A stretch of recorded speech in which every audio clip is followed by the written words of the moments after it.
नमस्कार, times of crime में आप सबों का स्वागत है और मैं हूं संतोष सिंह। और आज हम टाइम्स ऑफ क्राइम में चर्चा मुजफ्फरपुर की उसी घटना की करने जा रहे हैं जिस घटना को लेकर मैंने एसएसपी मुजफ्फरपुर को लेकर बहुत सारी बातें कही थी। अब कैसे पोस्टिंग आपकी हुई है, क्यों पोस्टिंग हुई है, उस संदर्भ की चर्चा को लेते हुए हमने कई तरीके की चीज़ें कही थी और मैंने उस दिन भी ये आशंका जताई थी कि ये घटना ऑनर किलिंग जैसा ही कुछ है। लेकिन जिस तरीके से उस मामले को हवा दी गई, गैंग रेप, लड़कियों के साथ उसके अंग के साथ किस तरीके से किया गया, जिस तरीके से खबरें चलाई गई, हमें लगता है कि कल जिस प्रेस कॉन्फ्रेंस करके एसएसपी जो बात कहा है उसके कहने का अब क्या मतलब है। जो बिहार सरकार का जो इमेज बनना था वो बन चुका है। अब किसी सफाई से इमेज बदलने वाला नहीं है। आप सोशल मीडिया पर अपनी बात लिखकर किसी को भी अब पुलिस पर भरोसा नहीं होगा। आप कुछ भी लिख ले, कुछ भी कह दे, क्योंकि डे फर्स्ट से आपको जिस तरीके से एफआईआर दर्ज हुआ, वो एफआईआर देखने ही से लग रहा था कि कुछ न कुछ एफआईआर में वो चीज़ें हैं जिनको छुपाया जा रहा है। और जिस व्यक्ति को अभियुक्त बनाया गया था उस व्यक्ति को लेकर भी जो जानकारी आज आप मीडिया के सामने दे रहे हैं, उस जानकारी को लेकर आप पहले से भी बहुत सारी चीज़ें रख सकते थे। जैसे कल आपने बताया कि उस लड़की के साथ कोई रेप हुआ ही नहीं है, जबकि 12 तारीख को डेड बॉडी मिला। 24 घंटे के अंदर में डॉक्टर संकेत मिल सकता था कि उसके साथ रेप हुआ है, नहीं हुआ है। जिस तरीके से हवा फैलाई गई कि गैंग रेप हुआ, अंग काट लिया गया, आप उसके अंग के साथ आपने सफाई दी कि नहीं, इस तरीके से कुछ कटा हुआ नहीं था, खुरपी का निशान मिला है, खुरपी मिला है, ये है। लेकिन बड़ी बात यह है कि सोशल मीडिया पर जिस तरीके से खबर फैली, अब आप कुछ भी सफाई दें उसका कोई मतलब रह जाएगा, ये समझिए एसएसपी साहब। और जबकि बिहार पुलिस का सोशल प्लेटफॉर्म खुद बहुत मजबूत है, 12 लाख से अधिक फ्रेंड्स एंड फॉलोअर्स है उसके। आपके हम पूरे 12 तारीख से लेके आज तक उस पेज को हमने स्टडी किया है। बिहार पुलिस का जो वो पेज है, 2 बार आपका बाइट चला है, उससे जुड़ी हुई खबरें चलाई गई। जबकि जिस तरीके से माहौल बनाया गया, कल फिर जो परसों घटना घटी, वहाँ बाहर से लोग आके जिस तरीके से तोड़ फोड़ किया, वो सारी चीज़ें इसलिए हुई ना कि कहीं न कहीं वो जो खबरों का जो बाजार, अफवाह का जो बाजार फैलाया जा रहा था, उसको आप नियंत्रित करने में विफल रहे। आप चुप्पी साधे रहे, आपके पास कोई जवाब नहीं था। भाई, घटना होने के बाद जल्द से जल्द लड़की को मुआवजा मिल जाए, डीएम से बात करिए, त्वरित कार्रवाई कीजिए, डीएम को इसमें इन्वॉल्व कीजिए। जिस तरीके का दलित को लेकर चीज़ें चल रही हैं, ये सारी बातें तो आपको तत्परता दिखानी चाहिए थी। अब आज आप सोशल मीडिया पर आप चला रहे हैं कि ये हम कार्रवाई भी करेंगे, करिए कार्रवाई, लेकिन भद तो पिट गई। जबकि इस घटना में 24 घंटे के अंदर में सारी चीज़ें स्पष्टता के साथ सामने आ जानी चाहिए थी। कम से कम पोस्टमार्टम रिपोर्ट तो आपके हाथ में होगा। और रेप नहीं हुआ है ये चीज़ तो पोस्टमार्टम रिपोर्ट पर डॉक्टर फर्स्ट हैंड, क्योंकि वो नाबालिग लड़की थी, फर्स्ट हैंड वो बता सकता था। यानी तो फिर हैबिचुअल होती, अगर उस यादव से उसका रिश्ता रहा होगा तो हैबिचुअल होगी। दोनों फर्स्ट हैंड जिस समय में डॉक्टर उसका पोस्टमार्टम करना शुरू किया हो, उसी समय आपको इंडिकेशन मिल गया होगा कि इस लड़की के साथ हुआ क्या है, उस दिन उस समय क्या हुआ है।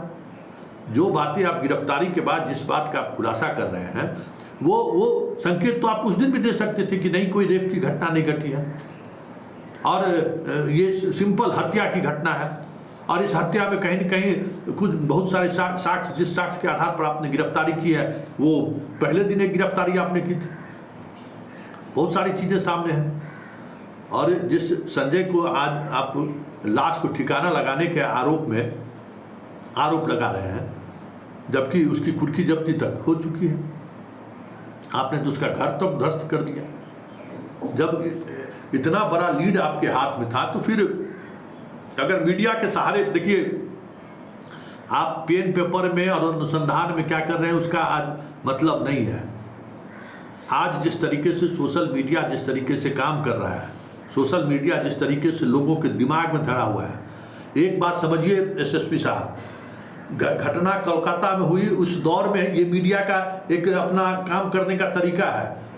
उस दौरान कहीं भी कोई छोटी सी भी घटना घटेगी तो आग लग जाएगा, तुरंत लोग कलकत्ता की घटना से जोड़ना शुरू कर देता है। ये मीडिया कर्मी की फितरत, क्योंकि उसको भी अपना खबर को लाइमलाइट लाने के लिए, अपने खबर को स्पेस देने के लिए सब करता है वो लोग, कोई नई बात नहीं है। तो ये सब समझदारी होनी चाहिए कि कैसे इस परिस्थिति में हम मीडिया के उस आंधी को टैकल करें। अब आप एक्सपोज करके भी वो चीज़ें आप जहन से नहीं निकाल सकते हैं जो बिहार के बारे में पूरे देश में बन गया है। कल भी दिल्ली से हमको कई महिला पत्रकार फोन किए, अरे संतोष सब एसपी लिपापोती, पुलिस लिपापोती कर दिया। पुलिस पर तो इसे ही लिपापोती करने का आरोप रहता है, और इतना समय आप ले लिए तो और आरोप पुख्ता हो जाएगा। तो हम तो पहले दिन से कह रहे थे कि मामला वो नहीं है, और आज हम अपने दर्शकों को कहते हैं कि कोलकाता वाला मामले में भी जो हाय तौबा मचाया जा रहा है ना, उसमें भी कुछ और मामला सामने आ जाए तो कोई बड़ी बात नहीं होगी। मेरा अनुभव सिक्स सेंस कह रहा है, जिस तरीके से खबरें चलाई जा रही है मीडिया में और जिस अंदाज में चलाई जा रही है, अभी तक बहुत सारे मामलों में जो मेरा सिक्स सेंस कहा है, जो अपराध को समझने का जो हमारा अपना एक तरीका रहा है, क्राइम रिपोर्टिंग का जो मेरा अनुभव रहा है, पुलिस से, साइंटिफिक इन्वेस्टिगेटिंग करने वाले एजेंसी से, फॉरेंसिक एजेंसी से जो हमारी बातचीत लगातार होती रहती है, वैसे भी उस आधार पर मुजफ्फरपुर की घटना को भी हम कह रहे थे कि रेप की घटना नहीं है, ये घटना कुछ और है। और उसकी माँ जिस तरीके से केस कर रही है कि जबरदस्ती उठा के ले गया और इस केस से बचाने के लिए, तो भाई तो 24 घंटा तक तुम एफआईआर काहे नहीं किए थे? तो बेसिक सवाल था, जब डेड बॉडी मिला तब तुम जो एफआईआर किए कि जबरन हमारे सामने में से उठा के ले गया, ये तो एफआईआर दर्ज करने वाले को उसी समय देखना चाहिए कि भाई डेड बॉडी मिला तब तुम ये बात काहे कर रही हो, तुमको पहले काहे नहीं कही उठा के ले गया फलाना आदमी? वो तो एफआईआर से लग रहा था कि सब कुछ बनाया हुआ है, जिसको देख के हम कह रहे थे कि नहीं ये घटना कुछ और है, इसमें परिवार की संलिप्तता जरूर है, परिवार जान रहा है कि हत्या कैसे हुआ है या जो कुछ भी लड़की के साथ हुआ है। उसी तरीके से कोलकाता की घटना में भी देखिए बहुत सारी चीज़ें सामने आएंगी जिसका अंदाजा शायद आपको ना हो, हमें आज भी लग रहा है। और देखिए सीबीआई भी एक सप्ताह होने जा रहा है ना, बहुत कुछ उसके हाथ नहीं लगे हैं। घटनाएं घटी होगी, लेकिन घटना का पृष्ठभूमि जो बनाया जा रहा है मीडिया के द्वारा, घटना का पृष्ठभूमि जो आंदोलन के सहारे दिखाने की कोशिश हो रही है, आंदोलन में जो लोग हैं उनको क्या पता है कि फैक्ट क्या है? वो तो सिर्फ सुन रहा है, एक से एक इतना सीमेंट मिला है, इस तरीके से गैंग रेप हुआ है, इतने जगह नोचा गया है, इतने जगह खरोच है।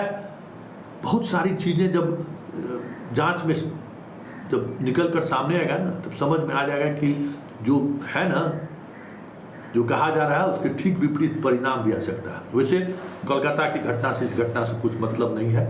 मुजफ्फरपुर में जो घटना घटी वो पूरी तौर पर हत्या की घटना थी, एक तरीके का ऑनर किलिंग था। जरा एसपी की सुन लीजिए, एसपी क्या कह रहे हैं। लेकिन एसपी साहब, इस तरीके से अब पुलिसिंग संभव नहीं है, अब चीज़ें बदल गई हैं। जिस तरीके से सोशल मीडिया का इम्पैक्ट रातों रात आम जन तक पहुंच जाता है, उस इम्पैक्ट को कैसे रोका जाए, इस पर अब आप तमाम पुलिस वाले को दिमाग लगाना चाहिए। आपका खुद से सोशल प्लेटफॉर्म है, उसको और मजबूत कीजिए और काउंटर कीजिए। नहीं तो जो बदनामी हो गई सो हो गई, अब आप ट्रायल कराते रहिए, जेल में आएगा, जमानत होगा, जब कभी चर्चा होगी तो बिहार का नाम आएगा। एक दलित लड़की के साथ इस तरीके की घटना घटी है। अगस्त को पारू थाना के अंतर्गत एक गांव है लालू छपरा, वहाँ एक बड़ी संवेदनशील घटना घटित हुई थी, जिसमें एक नाबालिग बच्ची थी, उनका शव प्राप्त हुआ था। उसी आलोक में कांड दर्ज किया गया था और हम लोग इस केस को इन्वेस्टिगेट कर रहे थे। इसमें एक एसआईटी गठित की गई थी, एसडीपीओ सरैया चंदन उनके नेतृत्व में, जिसमें हम लोगों के डीआईयू की टीम, उनके जो प्रभारी हैं लाल किशोर वो, और जो पारू के थाना अध्यक्ष हैं मोनू कुमार, जो कि उस कांड के अनुसंधानक भी लगातार सक्रियता से इस केस में हम लोग लगे हुए थे। इस केस में घटना के 3 दिन उपरांत एक व्यक्ति की गिरफ्तारी की गई थी, जिनका नाम मिथिलेश राम था, जिसके बारे में आप लोगों को मैंने पूर्व में सूचना भी दी थी। आज सुबह इसमें 4 लोगों की गिरफ्तारी और की गई है, जिसमें से एक जो नामजद अभियुक्त था, जिनका नाम संजय राय है, जो इस घटना के मुख्य अभियुक्त थे, उनकी गिरफ्तारी की गई है। अररिया जिला है वहाँ के पास से, इसके अतिरिक्त 3 और अपराधकर्मी इसमें गिरफ्तार किए गए हैं जो उनके सहयोगी के रूप में थे, जिसमें एक का नाम पंकज पासवान है, दूसरे का नाम चुन्नू है और तीसरे का नाम मुन्ना पासवान है। इस प्रकार से इस पूरे घटनाक्रम में अभी तक हम लोगों ने कुल 5 लोगों की गिरफ्तारी की है। इसमें पूरी घटना में अभी 2 लोगों की संलिप्तता और प्रकाश में आई है पूछताछ के दौरान, तो हम लोग प्रयास कर रहे हैं और हम लोग की टीम उन दोनों लोगों की गिरफ्तारी के लिए भी प्रयासरत है। इस घटना के पीछे जो वजह थी, जिसकी वजह से ये घटना घटित हुई है, वो ये है कि जैसा कि आप सभी को ज्ञात होगा कि पूर्व में भी इस बात को प्रकाशित किया था आप सभी ने कि जो मृतका हैं और जो इसके मुख्य अभियुक्त हैं संजय राय, दोनों के बीच में लगभग पिछले 3 वर्षों से काफ़ी बातचीत होती थी, जिसके टेलीफोनिकली एविडेंस भी हम लोगों के पास में है और दोनों की जो CDR के डिटेल्स हैं वो इस चीज़ की पुष्टि भी करते हैं। घटना 11 मई की रात की है, 11 अगस्त की रात की है। तो 11 अगस्त को रात्रि में लगभग 10:30 बजे से 11 बजे के बीच में दोनों की टेलीफोन पर बात हुई, जिसकी पुष्टि CDR में भी है। उस फोन पे वार्ता के उपरांत जो मृतका है वो वहाँ पे गई, जो एक नियत जगह रहती थी, वो चौर का इलाका है उसी गांव का, जहाँ पे ये मुख्य अभियुक्त संजय राय, उन्होंने मृतका को बुलाया था। और गांव के जो 5 नवयुवक हैं जिनको लगभग पिछले 2-3 महीने से इस पूरे घटनाक्रम की जानकारी थी और इन लोगों का उद्देश्य ये था कि अब इन लोगों को रंगे हाथ पकड़ना है और हम लोगों के समाज विशेष की बच्ची है जिसके साथ में ये व्यक्ति गलत करता है। तो इन 5 ही नवयुवकों ने उस दिन इनको रंगे हाथ पकड़ने की योजना बनाई। तो जब ये बच्ची वहाँ पहुंची है तो उसके तुरंत 2 या 3 मिनट के अंदर ये 5 जो नवयुवक, जिनमें से 3 की गिरफ्तारी की गई है, 2 अभी फरार हैं, ये 5 वहाँ पे पहुंच गए और दोनों जब वहाँ पे पहुंचे तो मृतका और ये मुख्य अभियुक्त संजय दोनों वहाँ बैठे हुए थे। इन लोगों ने वहाँ पे हॉट टॉक हुआ, जिसमें हल्की सी मारपीट इसके साथ भी हुई, जो मुख्य अभियुक्त संजय के साथ भी हुई और जो मृतका है उसके साथ भी हुई। तो इसमें से इन लोगों के पास एक रॉड थी, वो रॉड से वार किया गया। वो रॉड जो चलाई वो रॉड पंकज ने चलाई, वो रॉड मृतका के सिर में लगी। खुरपी भी वहाँ पे थी। फिर जब इनको लगा कि वो रॉड से वो बेहोश होकर नीचे गिर गई, तब इनको लगा कि शायद कहीं ऐसा ना हो कि मृत्यु हो जाए, तब फिर खुरपी से भी उसके ऊपर वार किया गया और इस दौरान फिर इनको लगा कि शायद वो अनकॉन्शियस हो गई है, तो ये लोग वहाँ से भाग खड़े हुए। जिसका मुख्य अभियुक्त था संजय वहाँ पे मौजूद था। संजय को लगा कि अब मेरा भी इसमें भेद खुल जाएगा, तो संजय ने वहाँ पे जो ढैंचा होता है, ढैंचे की पत्तियों से जो रस्सी बनती है उससे उसके हाथ पैर को बांधा, उसका गला दबाया और मृतका को घसीटते हुए, जो घटना स्थल है लगभग वहाँ से 20 से 30 मीटर दूर चौर में, जहाँ हल्का सा पानी था, गहराई का इलाका था और झाड़ियाँ थी, वहाँ घसीटते हुए ले गए। इसने वहाँ उनको दबा दिया ताकि उनकी डेड बॉडी ऊपर ना आने पाए और लोग खोज नहीं पाए। इसके बाद में जो खुरपी वहीं फेंकी हुई थी, उस खुरपी से इसने जो घटनास्थल था, घटनास्थल की मिट्टी को भी खोदा ताकि ऊपर से देखने पे जो खून के दाग हैं, धब्बे हैं, वो प्रथम दृष्टया देखने से प्रतीत नहीं हुई। इसके बाद ये अपने एक जो सहयोगी है जिसकी गिरफ्तारी पहले की गई है, मिथिलेश, और बुलेरो से उसके साथ में भागा और भाग के छपरा गया। फिर ये लगातार भागते रहे, मोबाइल इनका बंद रहा, हम लोग लेकिन ट्रेस करते रहे और फाइनली जो है इनकी आज सुबह गिरफ्तारी वो अररिया से हो गई है। हम लोगों ने इस कांड में अभी तक जो चीज़ें जब्त की हैं, वो एक हथियार जो खुरपी है उसको जब्त किया है हमने। इसके अलावा जो वाहन है बुलेरो जिससे भागे थे उसको जब्त किया है। 4 मोबाइल फ़ोन हैं जो इन्हीं अभियुक्तों के हैं, वो हम लोगों ने जब्त किए हैं और इसमें अभी 2 अपराधकर्मी फरार हैं जिनकी हम लोग गिरफ्तारी के लिए प्रयासरत हैं और इसके अतिरिक्त कुछ अन्य एग्जिबिट्स भी हैं जो हम लोगों को अभी सीज करने हैं, जिसके लिए हम लोग सर्च अपना जारी रखे हैं। उम्मीद कर रहे हैं कि कल शाम तक इसमें हम लोगों को कुछ और बरामदगी और गिरफ्तारी भी होगी, जिससे हम आप लोगों को अवगत करेंगे। जो आरोपी गिरफ्तारी हुई गांव के रहने वाले हैं बाहर? सारे आरोपी उसी गांव के। घटना के बाद ये लोग दूसरे जिले में रह रहे थे? नहीं, सारे आरोपी में से जो 2 आरोपी अभी हम लोग नहीं पकड़ पाए हैं, ये 2 आरोपी तो उसके अगले ही दिन फरार हो गए थे, लेकिन जो बाकी आरोपी हैं वो लगातार रह रहे थे और उनकी चूंकि लगा कि चूंकि ये नामजद अभियुक्त है संजय राय और पुलिस इन पर ही फोकस कर रही है, लेकिन संजय राय की गिरफ्तारी के उपरांत जब पूछताछ हुई तो ये सारा मामला प्रकाश में आया और फिर हम लोगों ने इनके जो क्रॉस चेक भी इन लोगों को किया मोबाइल एनालिसिस के बेस पे, तो उस बात की पुष्टि हुई और फिर जब ये तीनों से हम लोगों ने पूछताछ की तो उन लोगों ने अपनी अपराध में संलिप्तता को स्वीकार भी किया। परिवार का भी कुछ सर आया है इसमें?